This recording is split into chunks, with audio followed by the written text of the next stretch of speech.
Hello, everyone, and welcome to another episode of Bangers and Mosh, the podcast with a fiend for bloodshed. I'm Jimmy, Daz. I'm Deffer. and today we're stoked to be joined by one of the busiest men in death metal and easily the biggest arms in death metal, Mr. Devin Swank from Oh yeah. Sanguisugabogg. Thanks for hanging with us today, man. Yeah, man. Thanks for having me. I'm stoked. Oh, it's an absolute pleasure. Yeah, hope you're feeling a bit better soon, man. It's I appreciate you taking time when you're feeling like death warmed up to join us. So. Yeah. Yeah, it's not too often I get sick, so I think hanging out at a festival, I think someone just breathed a little too many germs on me. But no, I mean thankfully I took a COVID and flu test like right before doing this. So yeah, we're all good. Oh, that's good. Good. Sweet. So Devin, as at the time we're recording this, Aftermath is out tomorrow. Mhm. We've listened to this now a bunch of times since getting the promo through, and I think it's fair to say this is your most accomplished record to date, and also the most classic death metal sounding record to date. Um, do you feel like this is where the last few years have seen you heading towards as a band?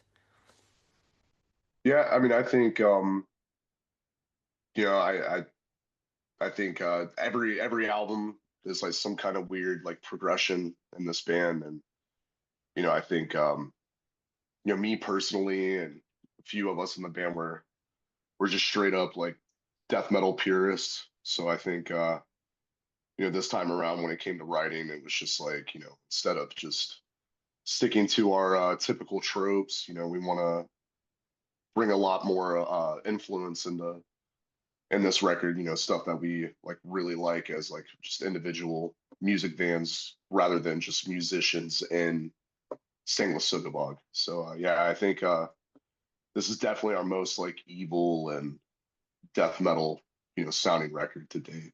Oh yeah, no question, man. It's also by far your most ambitious and varied record to date. Like, I Mhm. listened to this earlier, back to back with Tortured Whole, and like the evolution in your sound is like remarkable. And that's only been what 4 years in between those records as well, which is this just a natural result, do you think, of you guys just relentlessly touring, relentlessly playing, and just becoming better and better musicians?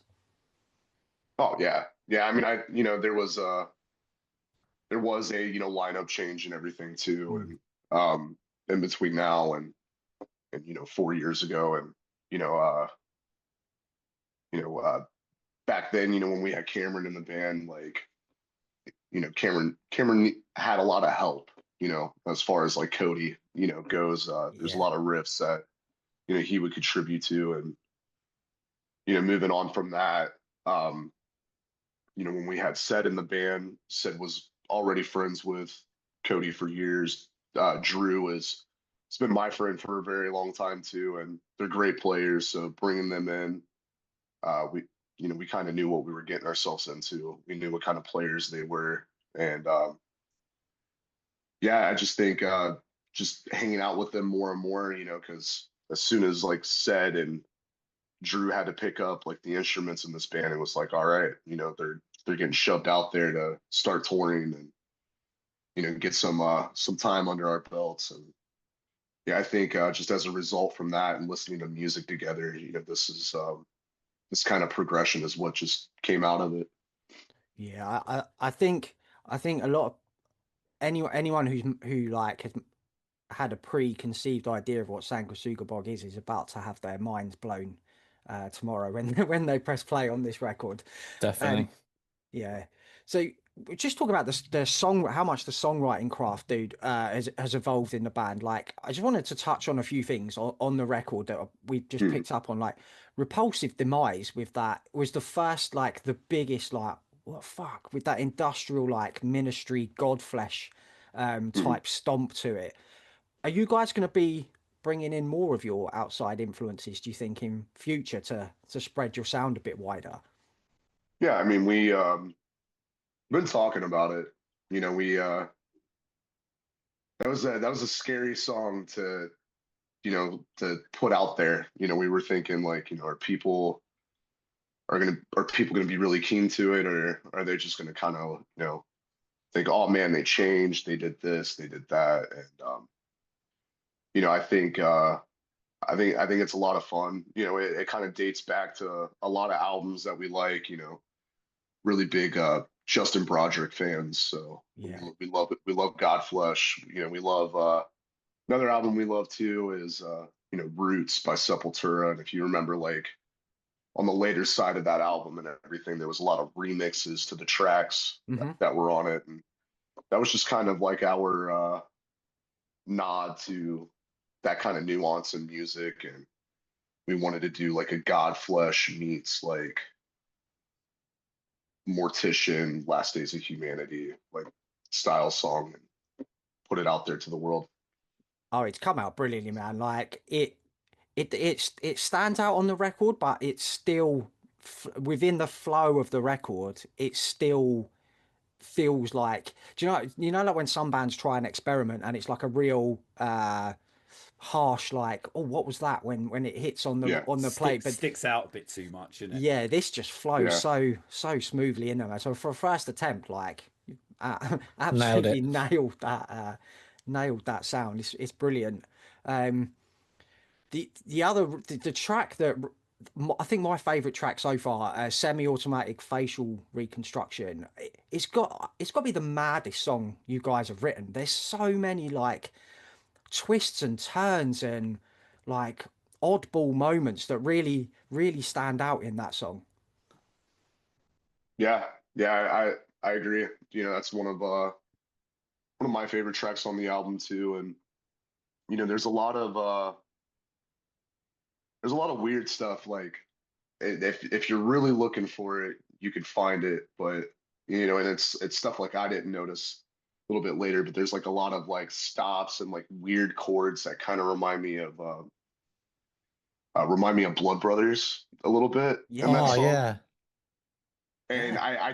I didn't notice it until recently, and I was just like, well, that's weird. Not now I'm 12 years old and wearing a white studded belt again. So Oh yes, mate. but Classic. yeah, stuff like that, and then it kind of gets like a little epic and almost black metal, and yeah, it's really cool. With this record, like we didn't really want to.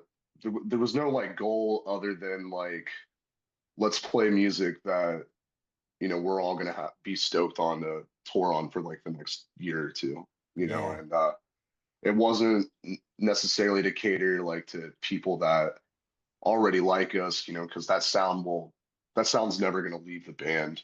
So we wanted it to just be, you know, put more of ourselves in this record, and I think that was the beauty of it, and it's also probably like the most easiest one for us to write too, because it's the first one that's not self-produced. Yeah. Um, we got an extra ear because if it was we let ourselves like be left up to recording and everything again, like we would have probably rewrote every song. It would have probably took forever to finally put the thing out. We would have been complete sticklers about it, but yeah, I think overall, even though it's like the most evil sounding, it's probably our most fun and lenient like record to Oh yeah. date for us.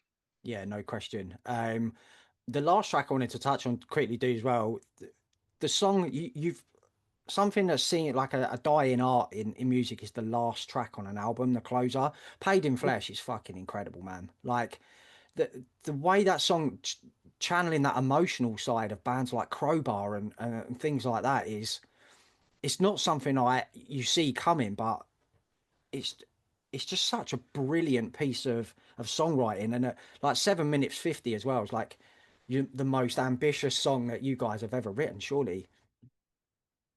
Yeah, yeah. I mean, it's a last track is something that's very overlooked, um, on a record, but we wanted to end it with a bang. And what's cool is like said wrote most of that song, and the part that I did up until it finally opens up and Dylan comes into it, um, those were supposed to be like two separate songs, but Oh they wow. flowed so well together that when we recorded everything, we mashed them up, and it being so open and slow and doomy kind of reminded me of something like Thou would do. I think Yes. Yeah, yeah.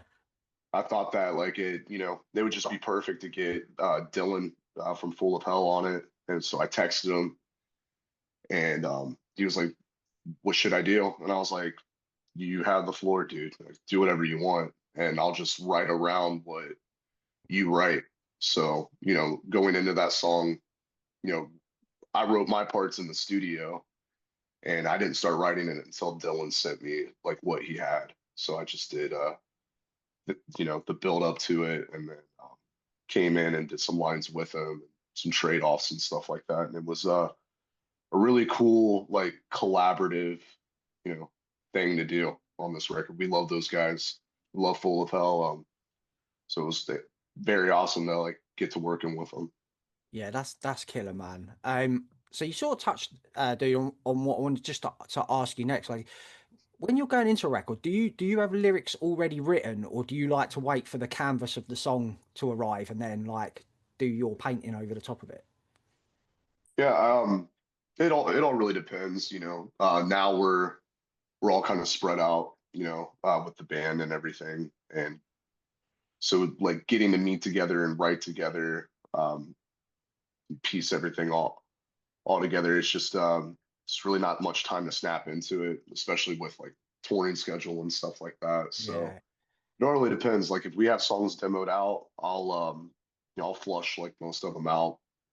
Um, the cool thing, about going into the studios, we had all those songs like locked in. So I had like 3 weeks um to write like some of the songs and like really get them like finely tuned. yeah, I had a couple of them like demoed and ran through, and then when we were in the studio and everything was putting the final pieces together, it was a lot easier to take what I had and move some things around, or even write just new songs like right off the top of my head.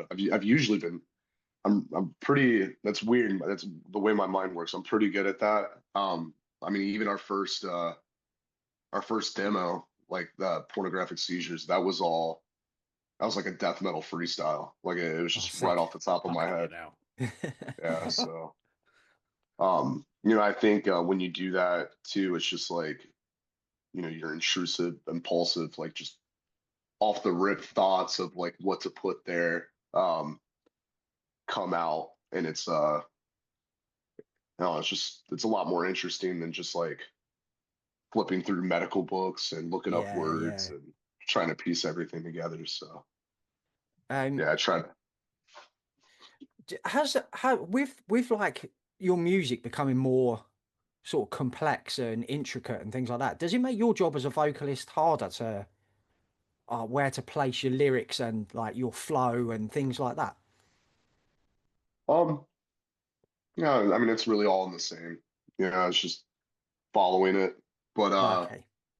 yeah, I mean I know what kind of vocalist I am. Yeah. I'm not the vocal marathon like type of guy. I'm not the big gauges throat tattoo type of vocalist out there. So, and I don't try to be. So like I just I stick to what I know and what's in my wheelhouse. And if Yeah.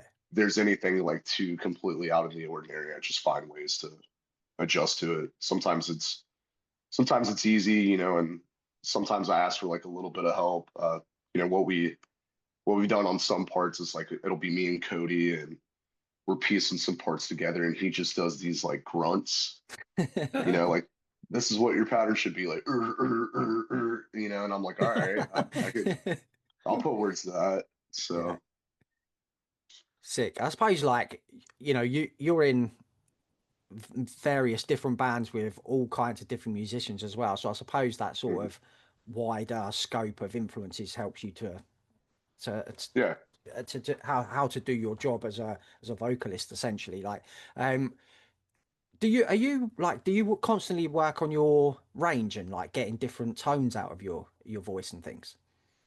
Yeah, man. Yeah, I'm always constantly working, just trying to stay as warm as I can, Yeah, because like it's like what they say, if you don't use it, you lose it. So yeah, yeah. um I don't want, I don't want to have a Chris Barnes moment in my career. Oh yeah, So man. No one Fucking wants hell. that, man. No one wants that. yeah, yeah. So, I try to stay as busy as I can, and everything I do outside of Bog, I try to make it sound as different as I can. So that's been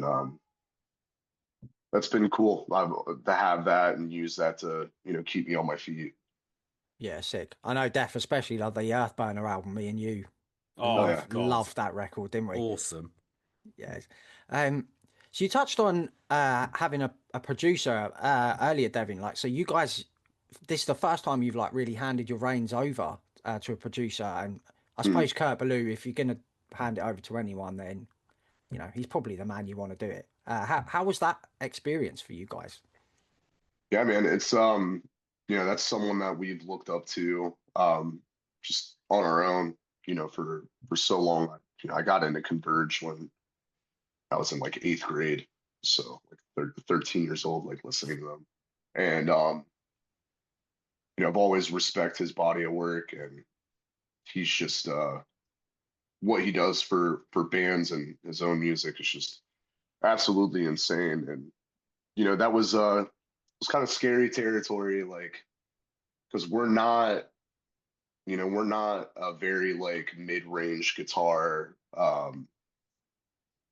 you know kind of band. We're not an HM2 band either. No, So it's no. like, so we're like, man, is he going to be able to like adapt to, what we want to do? And is there going to be any like tug of war, like pulling, like, hey, like, we'd like to scoop the mids and we want the snare to be really like pingy and Right. crazy. And so there was a lot of mediums and stuff like that we had to meet, and really just trust his vision. And what's cool and funny, I was just like going in there. Um, it's just you get in your head. He becomes like the most intimidating like person, because you're just like, oh man, like you're a god to my world, and I'm here like right in front of you, having to like really turn it on, Yeah. and and just hope that you at least like it enough to want to keep working on it. So when he would tell me, like, when we would power through these songs, and I would just be like, man, I'm usually like used to just being like, all right, let's do this again, let's do this again. But being so conditioned to doing it so long, I'm already in my head like, I don't think that was good enough, that was good enough. And so I'm talking to him, and I'm like, so is there anything you want me to do again? And he's like, no. I'm like, all right, well, I was like, I kind of feel like I should. He was like, if you want to, you can. And I'm just like, all right, well, I was like, was it good? And he's like, mm-hmm. And I'm like, you're scaring me here, dude. Like, and he's just like, dude, I would tell you if it sucked. And I was like, all right, that's what I want to hear. Yeah. Like Yeah. I want you to tell me if something sucks and we need to do it again. So that's how I like criticism. I like, if someone tells me like that, hey, that was ass, like you gotta rework that, then I'm like, all right, cool. I'll do what I can. So to not hear anything from them, I'm just like freaking out. Like, am I garbage or not? I suppose with someone like him, like he's used to working. He's recorded, a ton of albums with Jacob Bannon. With a singer Yeah, like that, it must be capturing the vibe of the take rather than it being like the most technically perfect.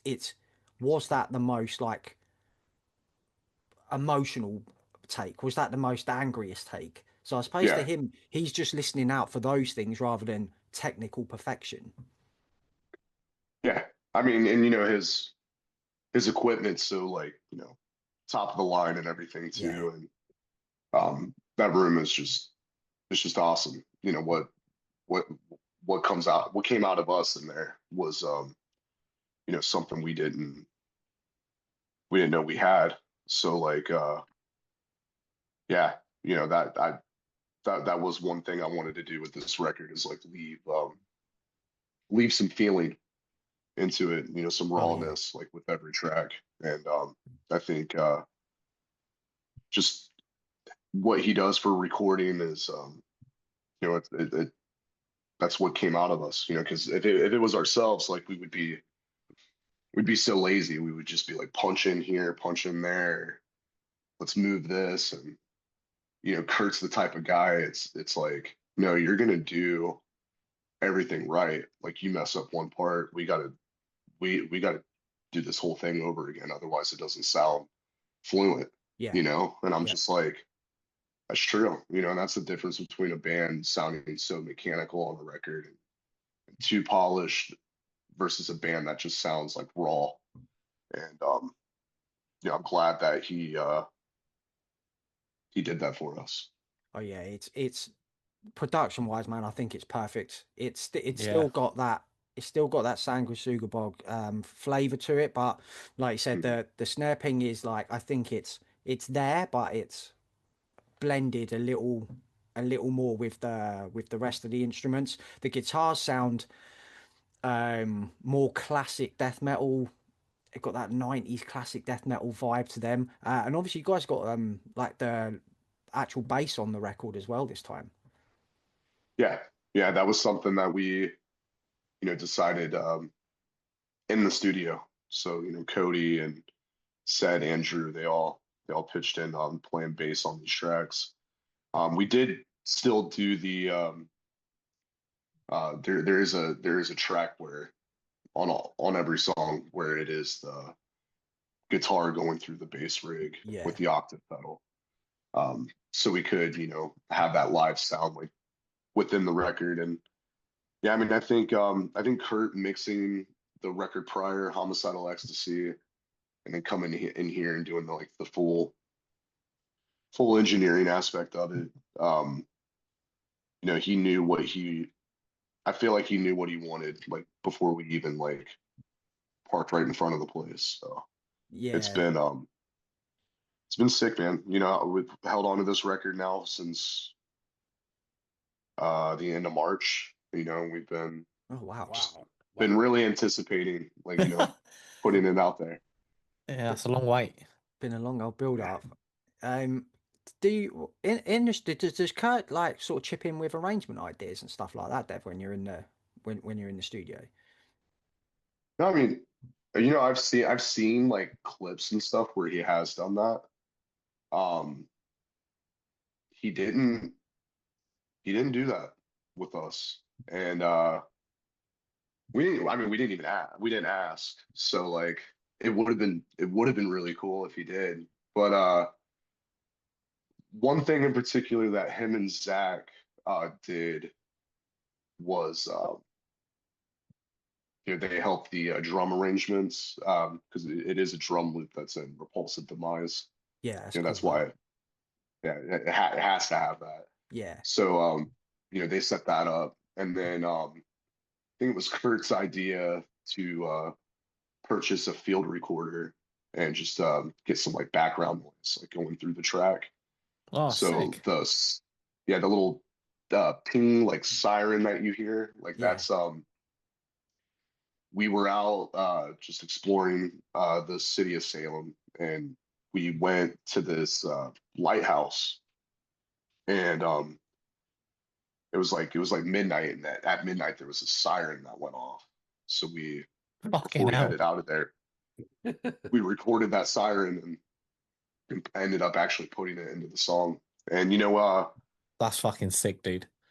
yeah, yeah, because we were like, what should we get? You know, because we would wake up at weird times and we would hear like, you know, like dope heads like fighting with each other, or bums like talking, and so we'd have the field recorder, and then all of a sudden they would say some like you know, some really foul stuff. So we're like, well, we can't use that, you know. So, um, but yeah, yeah. So like that song in particular, that was one that you know he arranged like kind of for us. And, but really, his job was is he's like, you know, I'm not a producer, I'm your engineer, and my job is like how things sound, not Yeah, not, not how you're gonna play something.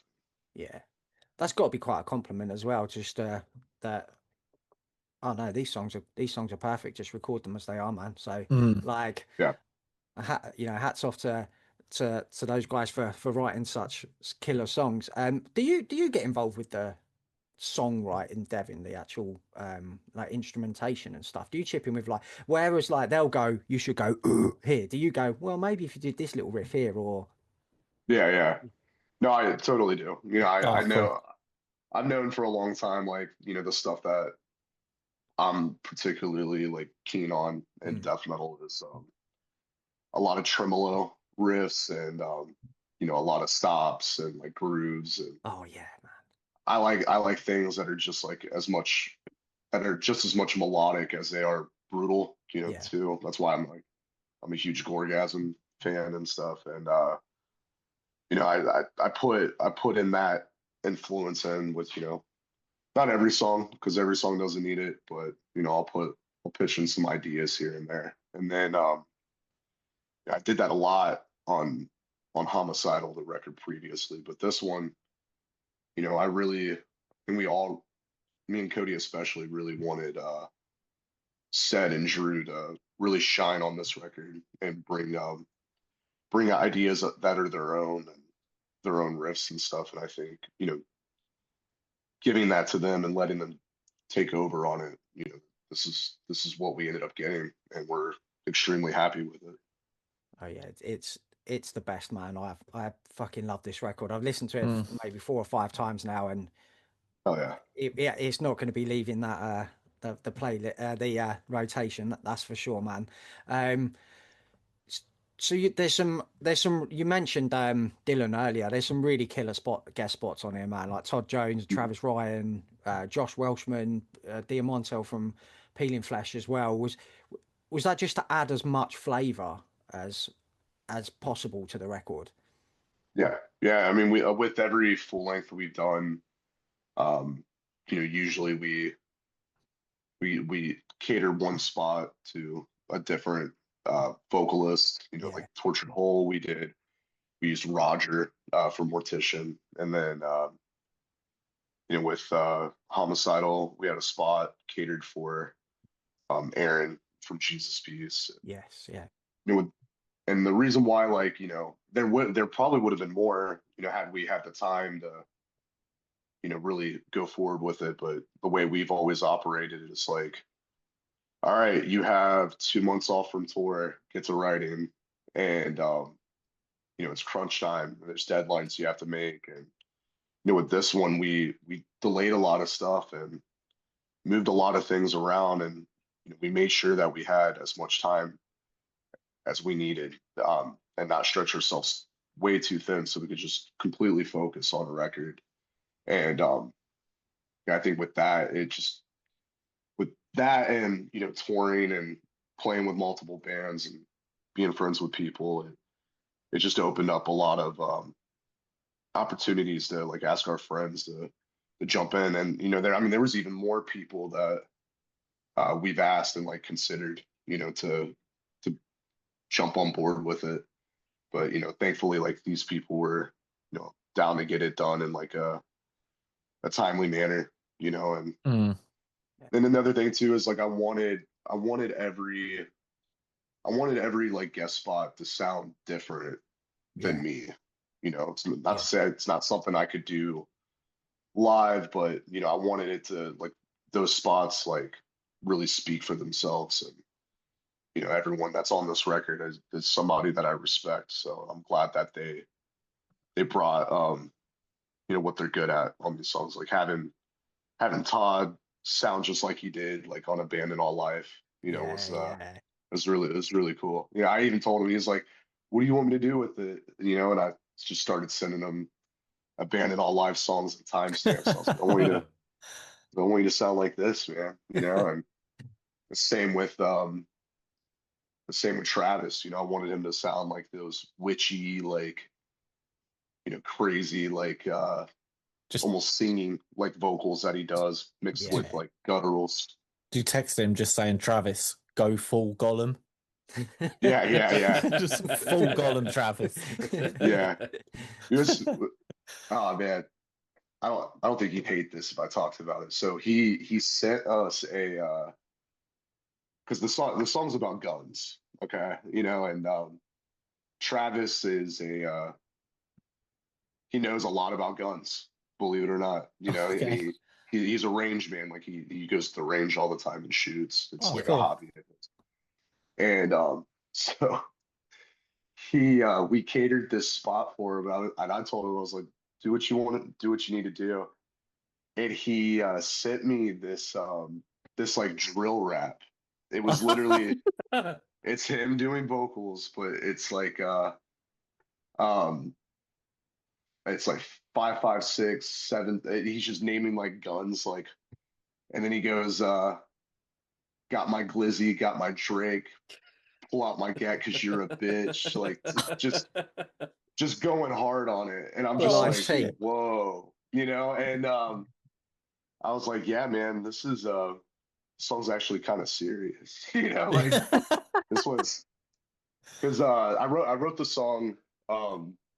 There's this series on HBO called Oz back in the day, and it was Yeah, like the The prison. prison the one, prison. Yeah. Yeah. So there's I think it's in season 2. There's this serial killer who kills his parents, and he ends up killing somebody in the pen, and then they they decide to execute him, and his death that he chose was the firing squad. So they have like every police officer line up. All but one gun is shooting blanks. One's actually shooting an actual bullet, and that way you don't know like who pulled the trigger, who had the kill shot. Yeah. And that the song's like about that, like about Oh, a man that was just like committed like a crazy massacre, and he loves like violence, and then the one thing that he loves the most ends up killing him at the end, and so yeah, so what he's doing this rap, I'm just like, I was like, that's cool, man. Let's save that though, like when we, Oh yeah, that'll be on God, the please do a remix or album. something. It's Oh got to be my on the God. remixed album, man. yes, Sanguisugabog chopped and screwed. Oh yes. It's cool that you mention him rapping though, because like those classic hip hop albums all had those like wicked guest spots and collaboration features, and I love that bands like you are like uh keeping that sort of spirit of alive. There should be more of it, I think, in metal. Like there's obviously albums that have one maybe a guest spot on the record, but I love the Half way the you've album. We like the half the album ones, yeah, with guests. yeah, Yeah. where you get so Yeah, many different flavors on a record. It's so cool, man. yeah. I think it's records that I like, even outside of metal, like always had something like that. It's a big thing in punk and hardcore, and then Yeah. there was also like Judgment Day. There's like Yes. Oh, Slayer. Ah, yes. the Yes. best. Yeah, Slayer and Cypress Hill, like going into it together, and I'm shit. Was it KRS-One? Didn't he do a Sick of It All song, or I don't know, I'm pretty sure he did. He was on a Sick of It All album or a Madball album. I can't remember off the top of Yeah, my yeah. head. Well, we were But talking about this the other day, weren't we? About how cool it would be if like bands like you guys and 200 Stab Wings on Death, like all the new kind of like up and coming bands sort of did something similar. Did Like a got new some like Judgment Night, got like a new New Judgment Judgment on. thing, That'd be yeah. fucking yeah, sick. that would be cool. That would be cool. Oh, I'm totally down for that. Yeah, yeah. I mean, I like doing features. I'm always constantly, getting hit up to do features. I Oh love doing yeah. them. So Yeah. I figured like why not on this record, like open the doors for, our friends. And yeah, it's been, and I like how every single one of them's, different. I like that D from Peeling Flesh starts it off. Then you have Todd and Josh's I personally think that Defeated Sanity is such a an underrated band. I think Oh that yeah. they're one of the sickest. I've been a fan of theirs for so long. An old band I was in, like years and years ago, my first show ever playing with them, we opened up for Defeated Sanity, and Oh, sick. yeah, been blown away since. So, like getting them on our tour and having Josh feature on this record. I've been a fan of Josh's for a long time. He used to do this one man project called Autonomy, and he played guitar, vocals, did all the instruments on it too. It's like his Putrid Pile, and I remember finding that in, like, my senior year of high school, which was like, this is sick. So now that he's like in a band and like fronting and like doing all this stuff, it's pretty sick to have him come on aboard, on this record and everything. Yeah, it's wicked, man. It's great that you can put bands like that over to newer, younger kids as well. It's really cool that you're using your position to do that for these bands. It's wicked, man. Uh, I wanted to touch on the artwork quickly, Devin, as well, from Kyle Bond. It's pretty fucking gruesome, man. Like, were you aware of his work before, and what was like the MO that you sort of sent him for the cover? so I met Kyle in Spokane, uh, three, like just over 2 years ago, and he gave me a zine of like a bunch of work that he does. I still have it, and when we had talked like in the studio, like, we were only focusing on the songs, and then, like I said, we were so anticipating everything that the label's just like, well, if you want to get this out this year, it needs to be turned in by at this amount of time, and then we need artwork and we need this and we need that. So we're all just like, what do we want to do? Like, I don't want to do a painting. I think at the last record, like, we were known to really just kind of like do something entirely different, Yeah. with the homicidal art, the weird, like, three-headed chick from the porno mag, like with The the crab scorpion and lady. stuff. Yeah. Yeah, yeah. Yeah. So, like, the crustacean porn star, I've got it up so there. we, hell yeah. So we, wanted to do something a little bit more darker, and um, I had mentioned, like, I messaged him and was like, hey man, I was like, is there anything you currently are working on, or anything you haven't posted? And he sent me like a whole catalog of work that he's done, and that one in particular really stuck out. It reminded me of I don't know if you've ever watched the Hannibal series, but Yeah.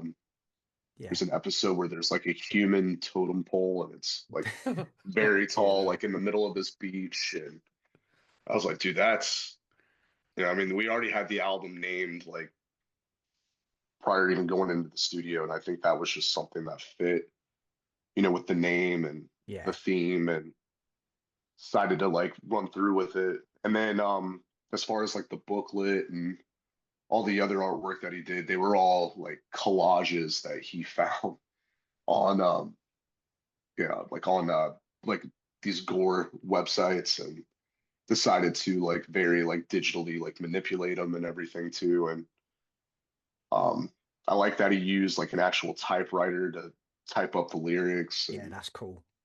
it's very like our it's like his own spin on that, like, necroticism, like Carcass, like Yes. stuff. So, I think it's definitely our vibe. Oh, 100%. Like, you look at it, I don't know what the fuck it is, but you can tell that it is in fact the aftermath of something quite hideous. So it's Oh like yeah. like you said, it's really nailed it. Just something I just wanted to ask you, do quickly, but it's something we've been asking a lot bands that we speak to now. So how do you guys like balance the band getting bigger and bigger with like families and working jobs and things like that? Because obviously you're quite recently married as well, dude. Congratulations on that, by Thank the you. way. So yeah, how do you guys like balance booking tours and playing shows with your everyday like daily lives? Yeah, I mean, we we're now we're approaching the position where we don't have to say yes to everything. Yeah, that's I right. Yeah. don't, even with like other bands I'm in, like if I'm too exhausted, I'm too exhausted. I don't want to stretch myself way too thin to where I'm just completely pulled from every direction. So like, but all of us, like music is our main career. So that is something that we value.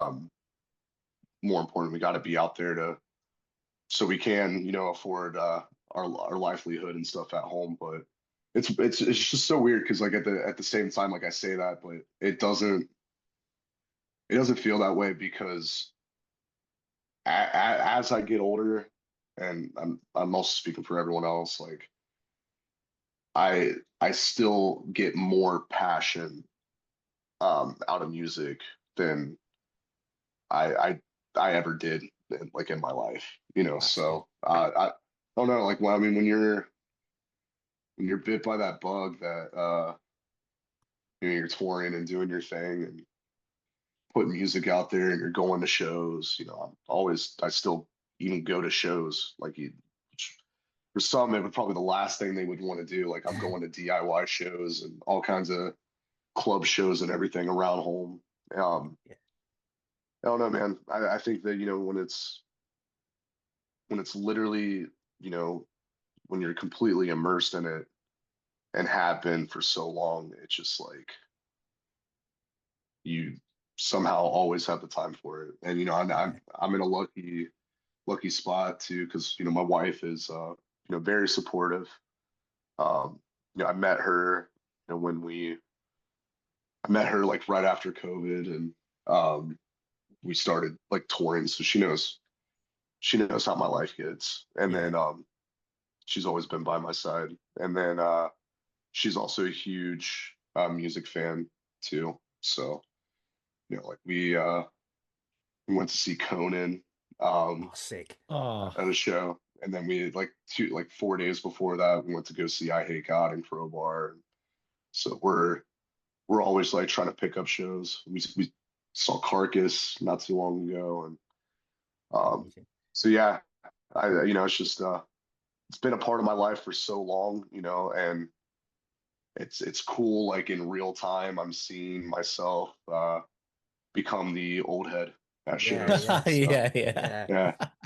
yeah, That's Oh, wicked, so true. man. I suppose like the what's the alternative, like working in some boring 9 to 5 job, man. You just when you like everyone we've spoke to is just like, this is my passion. I will do everything I've got, give this all I've got, so that you don't look back with any regrets, I suppose, isn't it? Like later on in yeah, life and that. So yeah, man. Yeah, I've been there. Like I remember, and I had a really good job. Like a couple years back, I worked underneath the chief marketing officer of Time Warner Cable. So like I was Oh, making, shit. Bloody yeah, hell. I was making really good money. I was in focus groups, and I remember like I was on the call, on this like group call with Ellen DeGeneres to talk about like commercials and holy stuff like shit. that. Fucking So hell. like we're doing that, and I plan my PTO time to play this festival with my band, who I couldn't tell them what the name of it was, otherwise they'd freak out. But I I played this like festival to like 500 people in Las Vegas, and I'm there all weekend just to show up back to work at Tuesday, just being like, I hate all of this. I'll do whatever it takes. If I have to work an oddball job just so I can play more shows, like, I try to, I would work my ass off like hours and hours just to save enough money to where if I decided to go on tour, I'll do this, I'll do that. So Yeah, I think, Oh, good opportunities come to people that really, really, really like craft, their schedule and their finances and all their heart and hard work they could put into something. Like, that's what comes out to these people. And I've been in situations where I've been all right. And I've been, in situations where I've just ate like complete shit. And, but nonetheless, like there's not a single day I don't regret. I'm glad, even if it was all taken away from me tomorrow, but I hope not. I'm very, thankful to be, where I've been with it, where I've went with it. It's something I can hang my hat on. Ah, that's Fuck, beautiful, man, man. that's amazing. Yeah, that's beautiful. So Devin, where we like to end it, it's just a nice, well, it's not easy, a fun question maybe for you to Okay. finish off. If you had to choose right now your Mount Rushmore of death metal vocalists. Okay. How many heads are on Mount Rushmore? You can have as many Oh, yeah, you can have as many as there's yes, four, it's your mountain. but yeah, All right. Carve away, it's brother. yeah, Mount Um, Swankmore we'll call it. nice. Um, I mean, these ones are very like, very influential to me, but I've been lucky enough to meet them and stuff too. So let's say Frank Mullen, of course. Oh yeah, Yes. He's my number one, so he's the founding father.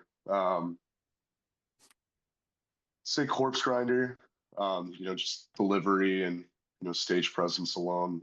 Those albums that he's on, I've always loved. Even like the Passive Possession like record that he did, and yeah. um, all that stuff. All the early Monstrosity stuff and everything. So I'd put him on there too. Um, I'd say Glenn Benton, especially like this Vital Remains like era. Oh, mate, Oh yeah. hell yeah, Like Dechristenize and Icons of Evil. yeah. Really love those records. Um, Michael Ockerfeld from Yeah. his days in Bloodbath. Oh yeah, man. Um, I love Lord Worm, but this would be a very underappreciated one. But I would say Mike DeSalvo, because my favorite Cryptopsy record is Whisper Supremacy. Yeah, So mate, if you have, so sick, that album. Oh wow. oh yeah, and then I also like uh he's another one that's pretty slept on, but Kelly Izquierdo. He used to play in a band called Death Room back in the day, very underground band, and then he was in Mortal Decay. He's Okay. on the album Sickening Erotic Fanaticisms. I love that record. And That sounds then like something I'll definitely need to listen to. oh yeah, I'm gonna save that right now. Yeah. yeah, I got a couple of them. I also like Damian Lesky from Gorgasm and Broken Hope. Oh yeah. Um, Barney Greenway, Yeah. Napalm Death's one of my favorite bands ever. And then uh, this guy's I'm naming so many of them. Oh, dude, this But is it's an education for. hell yeah, I'm just a death metal freak. But I got two that are from Ohio that I really really have always looked up to. Ever since I was like young. But Rob Molzan, he used to play in a band called Decrepit, one of the most evil sounding death metal bands from Ohio. Oh yeah, sick man. And then who I'm very happy to call a friend. He was at my wedding. I've known him for years. My old band used to share a jam spot with him. But Paul Rubik, who's goes by Paul Gorfield. He plays in Kernigia now, but for since 2012 till recently, he's played in Embalmer, who's probably if anyone knows Ohio death metal at all, like Embalmer's like one of those pinnacle like legacy bands like that have been doing it since like '89. So Oh, they shit. I'm yeah gonna check them out. they're also like one of the first like Relapse Records bands. So Oh, cool. Oh, yeah, and then yeah, Paul's always been like a huge influence of mine. He influenced like my vocal delivery, especially on the Pornographic Seizures EP. bloody So hell. Sick. yeah, I've now that's got them. I've now got a ton of bands I need to check out over the Yeah, next same.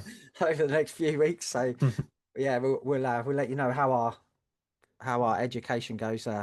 Professor Davin, thank you very much. Of course. So dude, thanks so much for joining us this evening, man. It's been an absolute pleasure, and honestly, like, best of luck. I really hope this album does what it deserves to do for you guys, because it's just fucking killer record, man. Oh yeah, no, thank you. I hope, yeah, same here. I hope it gets us out there even a little bit further. And nonetheless, I'm just stoked it's finally going to be out, for people to check out, and I don't have to pull up a Dropbox folder and do all kinds of shit just to listen to it. Yeah, man. Yeah. Cool.